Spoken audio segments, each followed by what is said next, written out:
Welcome to the matchup presented by Unibet alongside Dale Lolley and Matt Williamson, who you can hear on Steelers Nation Radio's The Drive. I'm Rob King. Thanks for being with us on the Steelers digital and social media platforms. We're getting ready for this week's game, Thursday night matchup between the 3-4 Tennessee Titans, the 4-3 Pittsburgh Steelers. And despite the fact, guys, that the Steelers have the better record, hard to imagine these fan bases probably feeling much differently for the Steelers. Wow, we lost at home and 20-10 to the Jaguars. And the Titans, we threw a rookie quarterback out there. First time he'd ever played, 4 touchdowns for Will Levis. Now they're like, hey, this is like shades of 2 years ago when they were the top seed in the AFC and not last year when they plummeted to 7-10. They might want to tap the brakes just a little bit on that. But I understand. I mean, you get a fresh face in there at quarterback. It's exciting. You know, they drafted him, early in the second round. You traded up to go get him. You're excited about that if you're a Titans fan.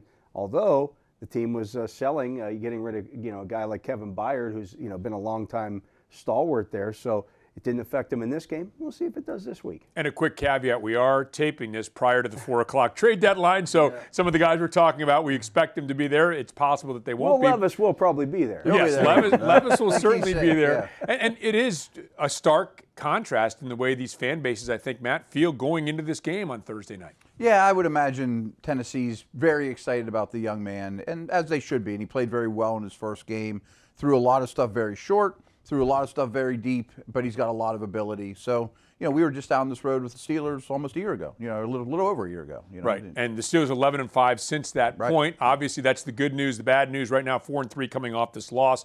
Let's take a look at the key matchups. Steelers offense against the Titans defense.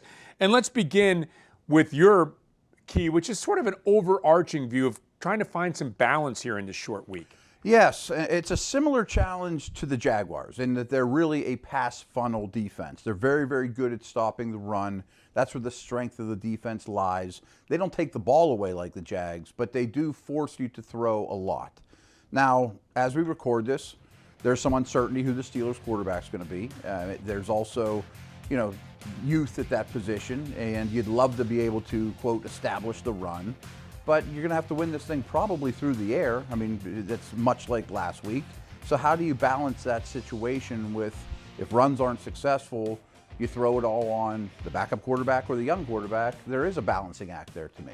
Going to be interesting, and I think regardless of what you do, run or throw, that leads me to my key, which is you've got to find a way in the interior of that line to deal with Jeffrey Simmons. I mean, Simmons signed a 4-year, $94 million deal in the offseason. He's showing why last week, just dominating. 2 sacks, 2 forced fumbles, or 1 forced fumble, 2 tackles for losses. I mean, he was just all over the place, 2 quarterback hurries. This guy has to be dealt with in both phases, running the ball and throwing the ball. Yeah, I think you kind of deal with him like the Steelers did with Aaron Donald. Make sure you have 2 sets of hands on him every time the ball is snapped. The problem is there are other guys, or ancillary guys, the Danico Autry's and guys of that nature have been pretty good as well. Is that because Simmons gets so much attention? I don't know that for sure. I don't cover the Titans on a regular basis. I would maybe think that there's a little truth to that, but Simmons he's a home wrecker. He will blow up your game for you if you allow him to do that. And before we get to Dale's key, which is going to deal with the passing attack, the thing with the passing attack is you have Simmons, but you also have, as you mentioned, Danico Autry. You have Harold Landry. You have Arden Key. You have guys that have a pedigree of rushing the passer, double-digit pedigree in some of these guys' cases on the outside.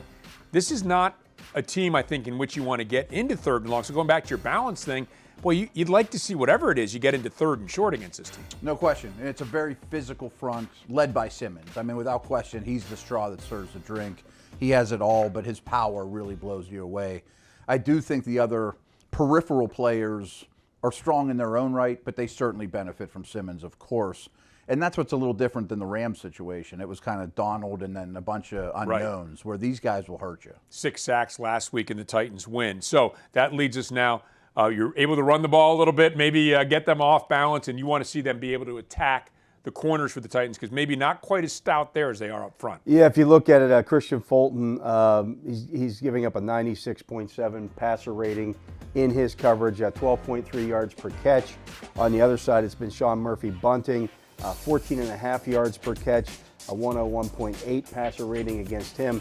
I'd like to see the Steelers maybe throw a little bit early to be able to run late. Very much like I thought that, they wanted to do against Jacksonville.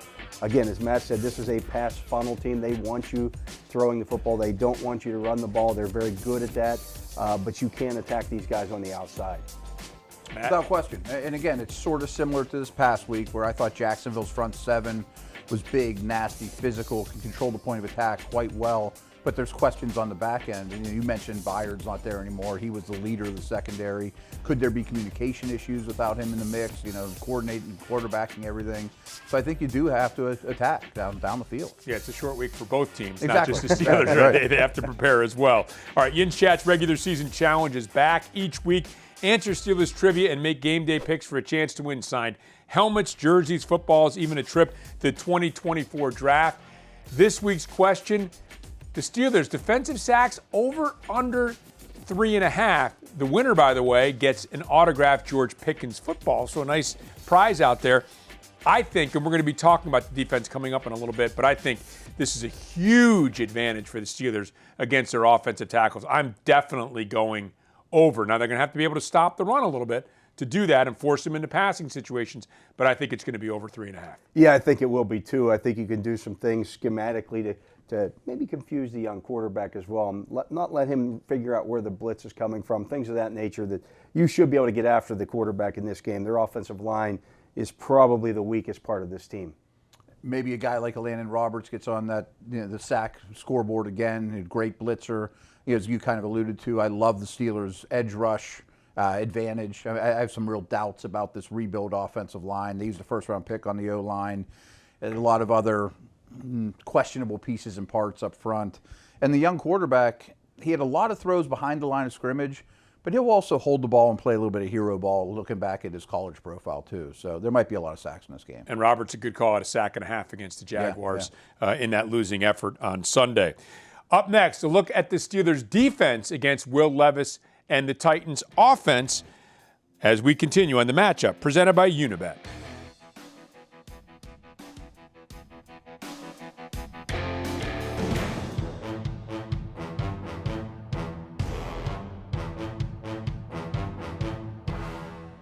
Want to get gear direct from the team? Shop all things black and gold at the official Steelers Pro Shop located at Acrisure Stadium. Get the latest sideline apparel and hats, jerseys of your favorite players, authentic memorabilia, custom gear, and exclusives you can only find here. Don't forget, you aren't game day ready without a terrible towel. The Steelers Pro Shop has everything you need to be part of the legendary Steelers Nation. Come experience the Acrisure Stadium shopping environment or shop online at shop.steelers.com.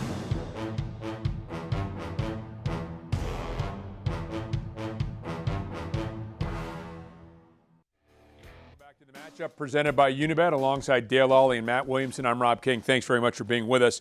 Getting you ready for the 3-4 Titans visiting the 4-3 Steelers, the middle game of a 3-game homestand for the Steelers. Before we start, you look at the Steelers defense. Matt, you and I were discussing this earlier with Craig Wolfley. That it's hard to judge this defense, and you look at the numbers of this defense because they're on the field so much. And last year, the Steelers were able to control the clock, and yes, that helps the offense, but it also helps the defense. They finished up 6th in time of possession after being really near the bottom of the league where they are now. They're last in the league right now. But going into the bye last year with that 2-6 record, they were among the worst in time of possession. Without question. I think that's a huge key going forward, is you're going to have to get first downs. You're going to have to eat the clock. You're going to have to play complementary football to save your defense. I mean, this league has shown us that too much defense is a problem. And it doesn't matter how talented you are. If you're out there an extended amount of time, they figure out your checks. They wear you down. And I fear that the Steelers defense is going down that path if they don't get more help. All right, and so let's begin with a big picture look now. You have Will Levis, who's not just making a second start, making a second appearance. Hadn't appeared in the game until he started last week, and then comes out and fires 4 touchdown passes. But now a chance for the Steelers to do a little advanced scouting on him, get Terrell Austin crew out there to hopefully do some scheming to confuse the rookie quarterback. Yeah, and we alluded to it when we were talking about the over-under of 3.5 sacks.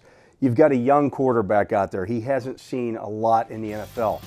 Played at Kentucky, that's not playing in the NFL. And as good as the SEC is, the Steelers, really, Terrell Austin's going to have to scheme things up a little bit, show him one thing, give him something else, and see how he deals with that. Get him to make the rookie mistakes. And again, their offensive line is not a strength on this team. Make those guys think as well. And if you've got both of those, the quarterback and the offensive line not knowing where the rushers are coming from, that's going to create some potential turnovers and sacks. And again, for me, as we look at this right now and as we're taping this, Derrick Henry's still a Titan. They said they're not going to trade him, so we believe he's still a Titan. He and Spears, a really good 1-2 rushing attack. Henry's 5th in the league in rushing. To me, my key is to slow down that rushing attack for a couple reasons. One, they want to control the ball. They want to be able to win the time of possession. They're not fantastic at it, but they'd love to do that against the Steelers team, particularly with the rookie quarterback. Also, they're a very good play-action team. They always have been. At least the last couple of years, a good play-action team. And we saw Levis, 2 of his 4 touchdowns in this last week came on play-action. So you start to run the ball. If you're the Titans, you can back it up with the play-action pass. And now you have a difficult 1-2 punch to defend. Yeah, and Henry's a unique beast. I mean, he's an all-time great. He's the leading rusher, current active rusher right now in the league. He might be going to the Hall of Fame someday. The best way to deal with him, there's not a great way, of course, is penetration. You can't let him get in his wheels started. You got to get a helmet on him behind the line of scrimmage before he really starts rolling downhill. And I do think they're capable of doing that against this offensive line. And you see them, if they can run and maybe, look, they're going to game plan too. We just talked about game planning. You wonder, at least I wonder, Chigakonkwo, who's their tight end and the second most targeted guy, really fast for a tight end, not a huge guy, but we see the Jaguars go 10 for 10 to Evan Engram, 10 targets, 10 receptions on little drags over the middle, trying to clear things out as the Steelers playing a lot of man-to-man defense.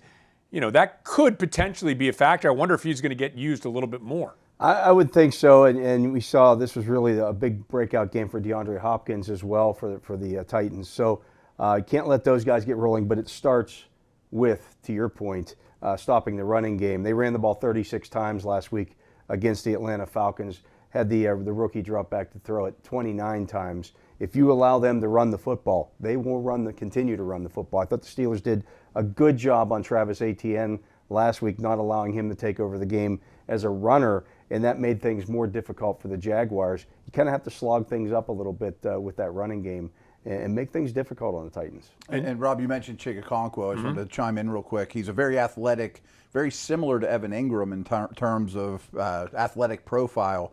I don't know if you're Tennessee, how could you not do Evan Engram things with him? And watching that late in the game last week, all I could think about was, hey, if you still had Minka Fitzpatrick, he's probably plastering Ingram right now. Right. You're be short Minka, That injury is a big one. And sure. Dale mentioned your key, but reined in the horse a little bit. So DeAndre Hopkins, look, this guy hadn't had a touchdown reception in 11 weeks. Will Levis comes in. He gets three in Will Levis's first action. Well, I think we know Levis isn't bashful. I mean, he will chuck the ball down the field. He will take chances. He is not a reserved player.